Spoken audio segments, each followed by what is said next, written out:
To the moon. La correction de demi-cycle fait beaucoup parler d'elle. Certains parlent de fin de cycle et d'autres ont même vendu l'intégralité de leur portefeuille de crypto-monnaies. Pourquoi? Les ETF Bitcoin ont été acceptés en début d'année. Depuis, nous savons que les fonds de retraite de pension américaines achètent du Bitcoin et intègrent le Bitcoin. On sait que les banques achètent du Bitcoin. Donc pourquoi est-ce que nous devons vendre quand d'autres achètent? Pourquoi est-ce que les petits vendent quand les gros achètent? Ne vous inquiétez pas. Pour l'instant, nous vivons une correction de mi-cycle qui devrait bientôt se terminer. Personnellement, j'imagine bien qu'elle va se terminer aux alentours du mois de septembre. Elle peut très bien se terminer avant, nous pouvons retrouver des plus hauts bien plus tôt. Personne ne sait ce qu'il va se passer. Personne n'arrivera à timer exactement la fin de cette correction de mi-cycle. Mais ce qui est sûr, c'est que c'est une correction de mi-cycle et que nous devrions bientôt revoir des bougies vertes s'enchaîner. Il est temps pour ceux qui n'ont pas encore créé de portefeuille ou pour ceux qui veulent remodeler leur portefeuille de créer un portefeuille peu risqué avec un potentiel de gain entre x5 et x7. J'ai dit peu risqué? N'oubliez pas que je ne suis pas conseiller financier et que ce ne sont que mes propres recherches, mes propres analyses et que en aucun cas j'ai la voix divine. Mais sachez que ça fait depuis 2017 que je suis dans le monde des crypto-monnaies, que je suis toujours là actuellement et que j'ai déjà aidé beaucoup de personnes à construire des portefeuilles. Dans cette vidéo, je vais vous montrer comment est-ce que moi, j'investirais dans les crypto-monnaies, si je devais créer un portefeuille actuellement, ou si je voudrais remodeler mon portefeuille en fonction des différents narratifs de ce bull run. Je vais vous montrer comment est-ce que je répartirais mon portefeuille, et ce portefeuille a pour objectif entre x5 et x7. x5 et x7 en un an, c'est énorme.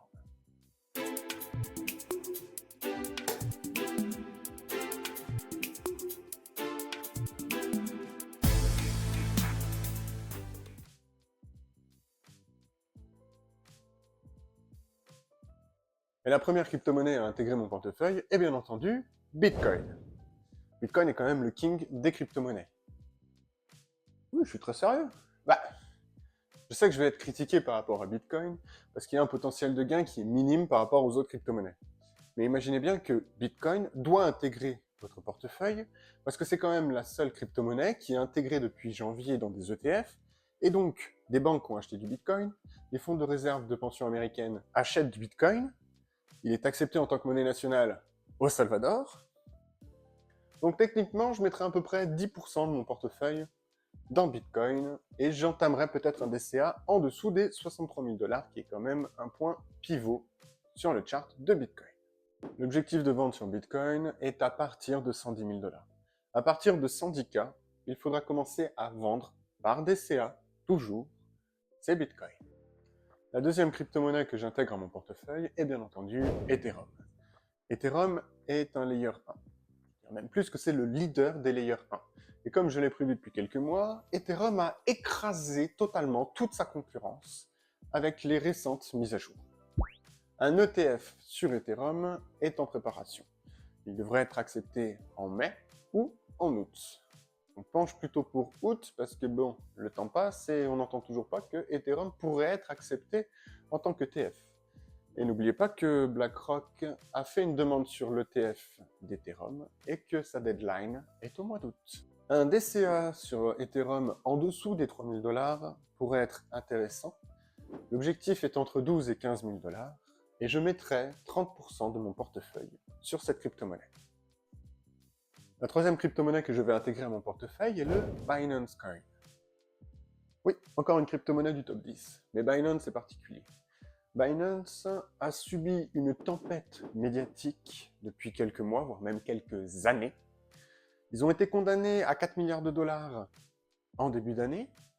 L'ancien PDG a été condamné à 4 mois de prison. Et pourtant, Binance est toujours là. Binance montre même de la force. Le Binance Coin a fait des nouveaux plus hauts face à BTC durant le bear market. Ce qui signifie que le Binance Coin a moins diminué que le Bitcoin lui-même. En cette période de correction de mi-cycle, le Binance Coin montre une certaine résilience. Et de plus, depuis le début d'année, il y a énormément de launchpad et de launchpool qui nous permettent de générer de l'argent gratuit. Sur les launchpools, je vous conseille de vendre vos launchpools. je n'ai gardé pratiquement aucun launch pool de Binance parce que la tokenomie n'est pas très bien. Mais le Binance Coin nous apporte énormément d'avantages. Je ne suis pas sponsorisé par Binance, je tenais à le dire. Entamer un DCA à partir des 530 $ sur le Binance Coin est plutôt intéressant. On a un objectif entre 1200 et 1500 $. Et je mettrai également 10% de mon portefeuille sur ce token. Avec ces 3 tokens, nous sommes à 50% de notre capital qui est investi dans 3 crypto-monnaies. Et si nous atteignons les targets minimales que j'envisage pour ces crypto-monnaies, nous sommes à un petit x3. Nous sommes loin du x5, x7 que je vous ai dit en début de vidéo. Du coup, pour les prochains 50%, nous devons prendre plus de risques. Attention, prendre plus de risques ne veut pas dire investir sur tout et n'importe quoi, et notamment sur des mêmes coins à 2 francs 6 sous. C'est une très vieille expression. Nous allons quand même sélectionner des protocoles ou des tokens qui sont solides, qui ont un avenir prometteur ou qui ont déjà fait leurs preuves durant cette première phase de bull run.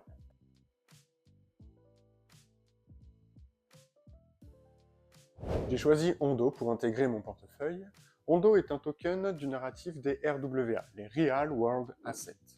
Ondo a également été choisi par BlackRock pour proposer de la tokenisation du bon du trésor américain. Il devrait s'imposer en tant que leader sur ce narratif. Sur ce premier token, je vais vous montrer comment j'établis les targets de prix. Je ne le ferai pas pour tous, je vous laisserai faire l'exercice pour les autres tokens, tout simplement parce que c'est un exercice qui est relativement compliqué, je risque de perdre les 3/4, si ce n'est 90% de l'audience suite à cette explication. Mais je trouve quand même important de pouvoir vous expliquer comment est-ce qu'on établit des targets de prix pour ceux qui veulent réellement faire l'exercice. Actuellement, Ondo est capitalisé à 1 milliard de $. Full Diluted, il est capitalisé à 8 milliards de $. La différence entre la capitalisation actuelle et la capitalisation Full Diluted, cela signifie que si l'intégralité des tokens était en circulation, avec le prix actuel, Ondo serait capitalisé à 8 milliards de $. Mais vu qu'il n'y a pas l'intégralité des tokens qui sont en circulation, Ondo n'est capitalisé actuellement qu'à 1 milliard de $. La tokenomie prévoit une libération de tokens à hauteur de 18% de la total supply le 18 janvier 2025. Ce sont des chiffres, je vous ai dit que ça allait être un peu compliqué, mais si vraiment vous vous penchez dessus, vous verrez que c'est super simple. Cette libération de tokens à hauteur de 18% de la total supply, c'est-à-dire que 18% de l'ensemble des tokens vont être distribués le 18 janvier 2025, devrait diluer un petit peu cette capitalisation, puisqu'il y aura plus de tokens en circulation, et au niveau de l'offre, on ne sait pas si ça va augmenter ou pas. Quand on établit une target de fin de bull run, il faut prendre en compte l'intégralité des tokens qui seront disponibles au moment où on estime la fin du bull run. Actuellement, Ondo a 14% de sa supply et 18% vont arriver. Donc on va avoir une dilution de plus de la moitié des tokens qui vont arriver. On va avoir 14% et après cette libération de tokens le 18 janvier 2025, nous aurons 18 plus 14, nous aurons donc 32% de la total supply qui sera disponible. Donc plus du double actuel. À la fin de bull run, j'estime que Ondo pourrait capitaliser au minimum 30 milliards de $. 30 milliards de $ par rapport au prix actuel et à la capitalisation actuelle, ça fait un x30 par rapport au prix. Mais non, ce n'est pas ce que j'ai calculé. Puisque si on prend en considération la libération des tokens et la fin du bull run qui est après cette libération des tokens du 18 janvier 2025, Ondo, s'il capitalise bien 30 milliards de $, ne va faire qu'un x10 au niveau du prix, puisqu'il y aura beaucoup plus de tokens en circulation. Un DCA sur la zone de prix actuelle est relativement intéressante. Avec une target à 8 $, j'investis 5% de mon portefeuille sur ce token. Autre token que je mettrai dans ce portefeuille, Rio. Token lié également au narratif des RWA, Real World Assets. Ce token a une réelle hype sociale. Beaucoup de personnes parlent de Rio, beaucoup ne comprennent pas le projet, mais le projet a une grosse hype sociale, ce qui pourrait le faire capitaliser grandement d'ici la fin du bull run. J'estime qu'il pourrait facilement capitaliser entre 1 et 2 milliards de $, ce qui nous donnerait une target de prix entre 20 et 25 $ au minimum. Le RSI hebdomadaire est encore un petit peu élevé, mais on peut se permettre d'entamer un DCA sur les zones de prix actuelles, tout en gardant à l'esprit que le RSI pourrait redescendre sur la zone des 45 à 50. Je mettrai également 5% de mon portefeuille sur ce token. Autre token, autre narratif, Render, qui est sur le narratif de l'IA d'Epine. C'est un protocole qui est semi-décentralisé. Render est déjà utilisé et génère des revenus. Il y a notamment un partenariat avec Apple. Ce genre de projet est très utile puisqu'avec l'avancée de l'intelligence artificielle, tout ce qui est données informatiques, tout ce qui est ressources informatiques devient une denrée très rare puisque très utilisée par les intelligences artificielles. Un DCA autour des 8,30 $ peut être envisagé et un objectif aux alentours des 60 à 80 $ au minimum est une target plutôt raisonnable pour la fin de ce bull run. Je mettrai 10% de mon portefeuille sur ce token. Autre token, même narratif, Tao. Basé sur l'intelligence artificielle, ce token bénéficie d'une énorme hype sociale suite à sa montée fulgurante ces derniers mois. Depuis qu'il a été listé sur Binance, une énorme correction très violente est en cours. Mais l'intérêt pourrait revenir grandement sur ce token une fois qu'il recommencera à faire des nouveaux plus hauts. Ce projet était le projet IA qui devait intégrer votre portefeuille quand il faisait des nouveaux plus hauts. Mais actuellement en correction, c'est un projet qui est très décrié et qui ne sert à rien. Qu'est-ce qui a changé sur ce projet, mis à part le prix? Absolument rien du tout. Donc si ce projet était une grosse hype sociale quand il montait, il devrait facilement redevenir dans la hype sociale lorsqu'il va refaire des nouveaux plus hauts. Actuellement, nous sommes sur une zone de prix où j'entamerai un DCA en dessous des 400 $. En prenant en compte la dilution qui devrait arriver sur ce token, on peut estimer une target de prix entre 1500 et 2000 $ pour Tao. Je mettrai 10% de mon portefeuille sur ce token. Prochain token à intégrer ce portefeuille, c'est STX. STX est un layer de Bitcoin qui devrait pouvoir capitaliser beaucoup lors de la suite de ce bull run, car il y a des protocoles qui se sont développés sur Bitcoin et qui génèrent beaucoup de frais de transaction, et qui génèrent beaucoup de saturation sur le réseau. Certains pourraient s'orienter sur un layer de Bitcoin pour pouvoir faire passer beaucoup plus facilement certaines transactions. De plus, la finance décentralisée, la DeFi, commence tout juste à arriver sur ce projet, et si la DeFi prend sur ce projet, il y a de grandes chances qu'il capitalise et qu'il surperforme le Bitcoin sur le reste du bull run. Actuellement, sur une zone d'achat, nous pouvons facilement obtenir un objectif entre 20 et 30 $ sur ce token. Je mettrai 5% de mon capital sur ce projet. GMX intègre également ce portefeuille. C'est un perpetual trading DEX qui fait beaucoup moins de pubs et de sponsoring que son premier concurrent qui est DYDX. Si vous avez du GMX, autant le stacker puisque vous allez générer des rewards en ETH qui sont supérieurs aux rewards générés par la blockchain ETH elle-même. Autant en profiter.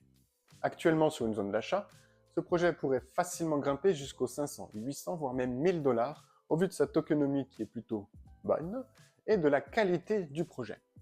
Je mettrai également 5% de mon portefeuille sur ce token. Nakamoto Games, de son ticker NAKA. C'est un token qui est basé sur le gaming, et spécialement sur le gaming de jeux mobiles. Donc Nakamoto Games devrait pouvoir occuper tous vos temps libres dans les toilettes.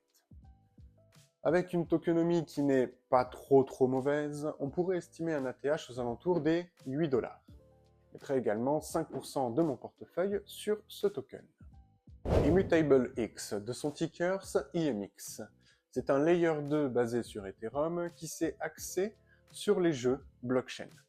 Ils permettent de faciliter le développement des jeux sur la blockchain avec beaucoup de transactions par seconde.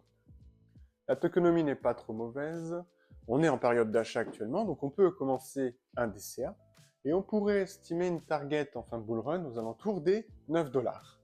Je mettrai donc les 5 derniers pourcentages de mon portefeuille sur ce token. Nous voilà donc investis à 100% de notre capital sur les différents tokens, et je n'ai pas transmis mon travail sur les targets finales en bull run, tout simplement parce qu'on ne va pas se mentir, la plupart des personnes ne font pas ce travail. C'est un travail qui est pourtant indispensable si on veut calculer des targets de fin de cycle qui sont plutôt raisonnables.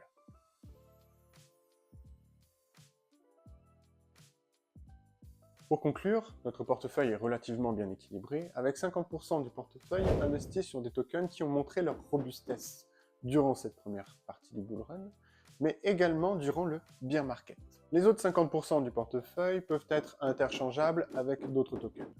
Cependant, les tokens que j'ai choisi de mettre dans ce portefeuille sont des tokens qui sont soit très robustes, qui ont une bonne tokenomie, ou qui ont une très bonne hype sociale. Certains lient les trois, et nous assurent quasiment une performance pour la deuxième partie de ce cycle. Faisons le point sur les objectifs de vente en entamant un DCA à partir des objectifs plutôt pessimistes. Pour un portefeuille investi de 10K, nous devrions avoir une target de fin de cycle aux alentours de 65 000 $, soit un joli x 6,5 en un an, puisque comme je vous le rappelle, nous prévoyons la fin du bull run d'ici 2025. En un an, faire x 6,5 sans se prendre la tête, avec 1 milliard de tokens dans son portefeuille, comme j'ai pu le voir et comme j'ai pu en discuter avec certains membres de la communauté. Ceux qui me suivent depuis longtemps le savent pertinemment, je ne suis pas un investisseur gambling qui mise sur la chance pour pouvoir générer du capital. J'ai pour objectif d'obtenir la liberté financière d'ici la fin de ce bull run, et je ne peux pas me permettre de miser sur la chance pour atteindre cet objectif. Cette vidéo a pour but de vous faire comprendre qu'il n'est pas très difficile d'établir un portefeuille avec des bonnes performances sur un avenir de court terme, un an et demi. Cependant, même si certaines personnes vont suivre aveuglément ce portefeuille, certains ne vont pas atteindre cet objectif de x 6,5 en un an et demi. Tout simplement puisqu'ils ne font pas des recherches adéquates, puisqu'ils ne vont pas tenir les targets de vente, soit ils vont vendre beaucoup plus tôt, soit ils vont vendre beaucoup plus tard, et qui veut vendre plus tard prend des risques inconsidérés, puisque nous pourrons être en bear market et vendre sur des targets beaucoup plus basses que dit dans cette vidéo. La plupart des gens ne comprennent pas que le marché des crypto-monnaies n'est pas compliqué. Pour trouver une bonne crypto-monnaie qui va performer, le plus compliqué, c'est la psychologie.